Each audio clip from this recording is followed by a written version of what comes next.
পাবনাতে নিয়ে গেছিলাম ঢাকায় টাকা উড়ানোর জন্য। যেহেতু আজকে টেহা উড়াবো তাই প্লেন ভাড়া করে চলে যাচ্ছে ধানমন্ডি লেকপারে।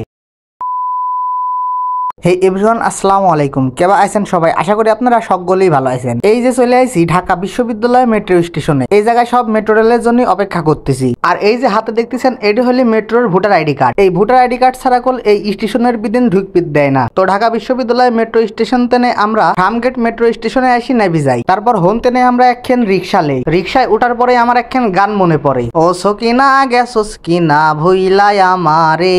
পাবনা তেনে আসে আমি রিক্সায় উঠিছি ঢাকা শহরে।